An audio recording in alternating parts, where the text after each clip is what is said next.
Hello everybody, it's Yorick. I hope you're having a wonderful day today. Today's video is going to be a little bit different to usual. It's kind of going to be a little bit, I guess, of a PSA on Vail VR and some news I recently found out about, which is really quite important but isn't really being effectively communicated by the developers. So yeah, let's dive right in.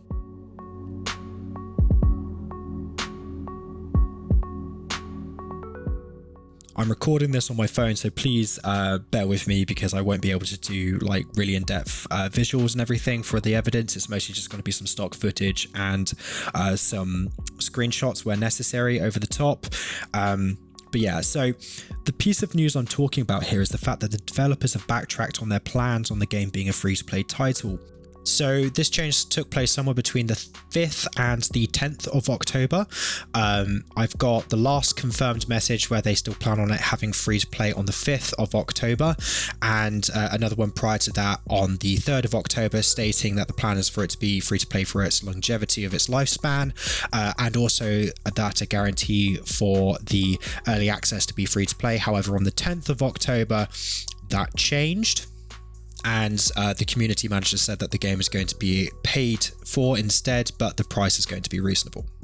With that extending to the early access period, which is upcoming on the 17th of November.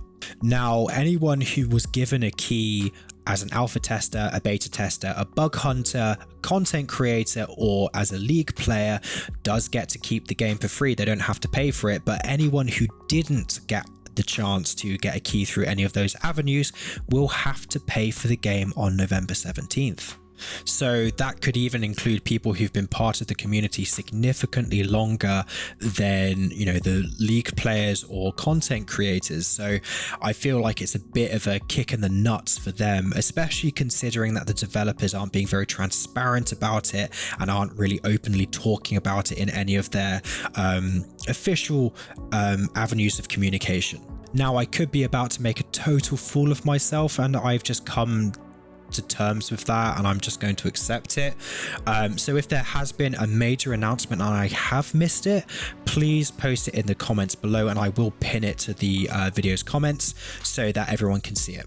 So if there is a pinned comment from a member of the community or someone in the comments down below, just stop watching now and, you know, go watch that. But the fact that I haven't been able to find this myself, kind of to me, shows that it's not easily accessible information. And I think the fact that there's been members of the community posting on their Discord channel in the last 7 days stating that they think that the game's going to be free to play before being corrected by a community manager and being redirected to the FAQs is kind of testament to the fact that it's not widely known by the larger community. And that does put me on to another caveat is, yes, community managers are responding to members of the community in their Discord, and the FAQs have been updated to reflect the changes in how the game's going to be purchased. But the reason why I don't consider that to be good enough as a means of communication is because when you update an FAQ page, it's not going to notify people unless you send a message afterwards atting everyone to reread it because there's important changes, or if there's been an announcement in the announcements page notifying people that there has been a change to the FAQs. And the community manager side of things is mostly just because they're responding to individuals, right? They're not at everyone in that chat, they're just responding to individuals, and we all know that messages can be lost incredibly quickly in the ocean of emojis, GIFs, and text that you get in the main comments page of a Discord channel. Now, it's not the fact that the game's no longer going to be free to play that is the issue. I mean, they never officially confirmed that it was going to be a free to play title, but it was part of their FAQs. And it was used quite heavily in a lot of promotional material by content creators and news agencies on the internet when talking about Vail as a title. And some of those content creators go as far as being advisors to XLabs. So I would expect them to be a little bit more careful about what they do and do not say when it comes to the title, because I would expect them to have a little bit more understanding on what the plan is with the game than you or I. And here's an example, actually. XLab are aiming for Vail to be free to play beyond the launch of the beta, which is highly ambitious, but they need to build a community large enough to justify the business model. So the more players that get on board, the more likely it will remain free to play for new players in the future. Now, I'm not using VR Oasis to bring hate to him. I actually enjoy his content a lot. It's just mostly the fact that his has got the most clear discussion about the free-to-play model of the game. He doesn't just say, well, the plan is for it to be free to play and then go on to the next topic. He does say the fact that, you know, the plan is for it to be free to play for the longevity of its release or the longevity of its lifetime. However, it can only really be free to play if the community is able to develop enough to justify the business model. And I think that actually this video gives us the genuine reason for why the developers have backtracked on it, and maybe even why they're not talking about it. Now, this is going to be my opinions, right? So I don't believe that Vail has been able to generate enough interest in the VR community to justify the business model. I don't think that the league was particularly successful from a community building perspective. I don't think that the 6 months of video sponsorships that Vail have been doing for the title to help kind of drum up awareness of the league and also in Vail as a whole has been particularly successful either. And I just don't feel like the developers of Vail are particularly reflective. I don't think that they like to discuss negative aspects or things that could bring negativity to them.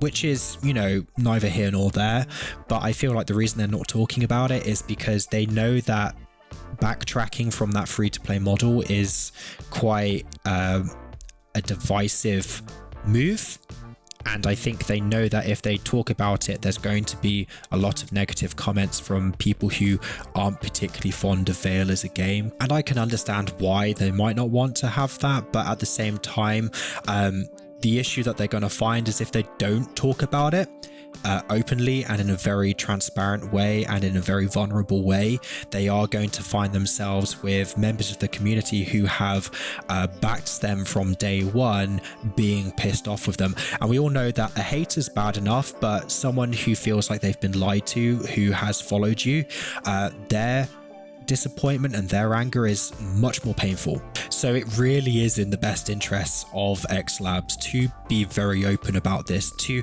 help manage expectations earlier on a grand scale, because individual comments to individuals from community managers is not good enough. Neither is updating the FAQs and not notifying that they've been updated. And what I mean is they need to have an announcement on all of their communication avenues so that no one can miss it, because not everyone's part of Discord, not everyone's on TikTok, not everyone's on Instagram, not everyone's on YouTube, not everyone's on Twitter, right? So, but their community will likely be on at least one of those platforms in some capacity. So they need to make it very open. They need to make it very clear on all of those platforms in order to manage the expectations of the community so that they can start off at a level playing field with no misunderstandings or no confusion surrounding how the game's going to be acquired. And I think a key point of learning for XLabs here is that it's really important to be careful on what you tell the community in order to drive engagement towards a title that you're working on. They have been very like, oh yeah, we're going to do this. Yeah, it's going to be amazing. We're groundbreaking, innovative, blah, blah. You know, they constantly talk about how fucking amazing they are. But sometimes it's better to take a step back and be a little bit more modest in what you're going to produce. Try not to be so egotistical, I guess. And more importantly, don't promise things that you don't know if you can actually deliver. So what I mean by that is it's better to under-promise and over-deliver and for the community to be pleasantly surprised than to overpromise and underdeliver and have the community very negatively surprised. So if they don't know if they can actually have a free-to-play title because they don't know if they can get the engagement or the community, they shouldn't be talking about the potential of it being a free-to-play game and for content creators to talk about it either, because they're just shooting themselves in the foot, and that's exactly what's happening now. And the fact that they're not talking about it and kind of burying their head in the sand is just going to exacerbate the issue further on down the line when people log on to Steam, go to the Steam page on the 17th of November and find a paywall in front of them. Because they're just going to feel lied to if they haven't been told, right? So I guess this is a message directly to X Labs, right? Do yourselves a favor, do the community a favor, and make sure that you notify the community sooner rather than later, right? Make sure that you manage their expectations, kind of weather the negativity that might arise from it, and just start off with a new leaf, start a new slate, fresh slate, right? I'm making this because I'm hoping that I can help manage the expectations of your community as well if they don't know. But I don't know how many people are going to view this video. It could be 500 people or it could be 1 million people. I don't know, right? I'm just a guy with close to 2,000 subscribers. I'm really small. I have a pitiful voice in comparison to the people you have working with you as advisors. So please do yourselves a favor, do the community a favor, and do something about this before you find yourselves in a lot of hot water. Because the community can make your game a success, or the community can absolutely destroy you. But anyway, that's going to be it from me today. Ciao.